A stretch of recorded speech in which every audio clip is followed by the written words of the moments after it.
So this isn't something you typically hear from me, but I'm a guy who watches the Grammys. In fact, last year, you remember I posted a video about the Arcade Fire and Esperanza Spalding really shocking the world, and here I am in 2012 doing it again. And we're here to talk about a couple different aspects of the Grammys. I'm going to try to keep this as short as humanly possible, but there's a couple things that happened tonight that really kind of surprised me a little bit, but at the same time, it didn't really surprise me as much as I thought it would. The first thing that I really want to speak about is how the Grammys seem to be going back a little bit toward actual talent being recognized in the recording industry. And we're talking specifically about the fact that Adele swept all of the major categories that actually matter, and did so with a fury and a vengeance to the point where you could hear the pin drop in the audience because they were thinking, who could it be? When in reality, they all pretty much knew. Not to mention her emotional acceptance speech for Album of the Year was absolutely priceless. Now, this is something where I say true talent because if you consider some of the people that she was going up against, the Katy Perry's, Lady Gaga's, Rihanna's of the world, well, you can understand why true talent, somebody who has just a truly pristine voice, winning out over all of that synthetic crap, really matters a lot to music today. Because this is an album that has gone 17 times platinum worldwide in the span of roughly about 13 months since its international release back in January of 2011. So this is an obvious choice. Something that if it didn't win, I think a lot of people would have rioted. Almost like people said that if CM Punk didn't win the WWE title back in July of 2011 against John Cena, that Chicago would have rioted.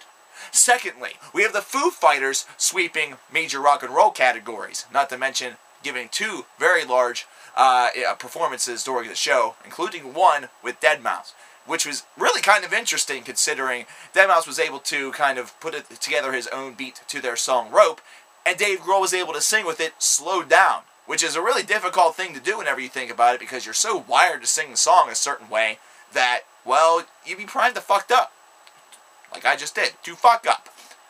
It's kind of funny how those little pieces of irony are infused in this video to really just show you how difficult it is.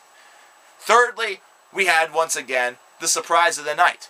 There's always at least one during the Grammy Awards, and tonight's was once again in the category of Best New Artist, which was littered with people like the band Perry and J. Cole. But it was actually Bon Iver that got the title of Best New Artist for the Grammys this year.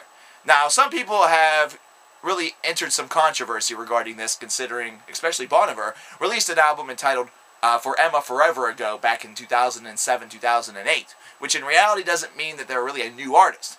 But they're new on the forefront. This is something where they made a large leap into the Grammy affiliated guideline, and that's something that is what is recognized whenever you look at this award.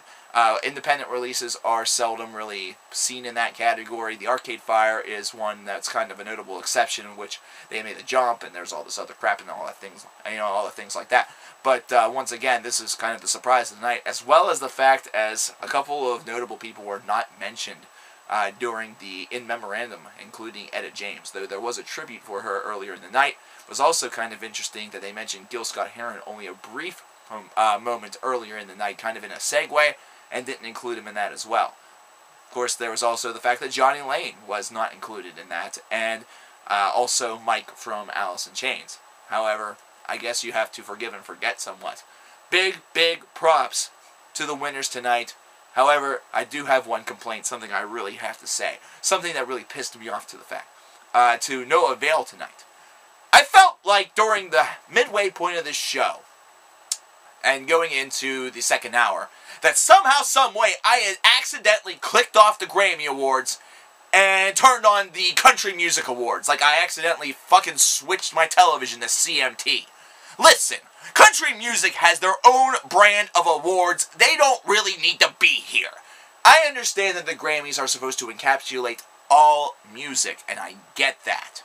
But if one decides that they're so goddamn fucking special that they have to have their own little sect and niche and charts and all this other horseradish bullshit, then fucking let them go over there and do that and handle that. They do not need to assemble a large parade of awards just because they have their own side that gets major mainstream attention, as well as the Grammys, as well as this, as well as that. And finally, Taylor Swift You sounded like a butthurt piece of trailer trash during your performance tonight, which is doing the song Mean, which is a slam song to Kanye West. You're lucky that Kanye wasn't there, else he probably would have interrupted you again. Either that, or he wouldn't because he was afraid to touch you, thinking he's going to catch some sort of STD. Either that, or instantly get a welfare check just for looking at you. Just stop it. Not to mention, you can't sing. Just like your song says, you can't sing. There's nothing about you that's appealing. Please stop making records. That is my plea. Please answer it, and please take the suggestion and follow the suggestion. Once again, gigantic props to Adele, Foo Fighters, Bon Iver, everyone mentioned in this video. It was a really, really interesting show. Sir Paul McCartney was on there. Diana Ross made an appearance. There were a lot of real legends of music, people that you're going to hear me talk about with the Vinyl Vault, which should be coming within the next month or so. Hopefully, all things considered. And I will talk to you guys next time. Cover Killer.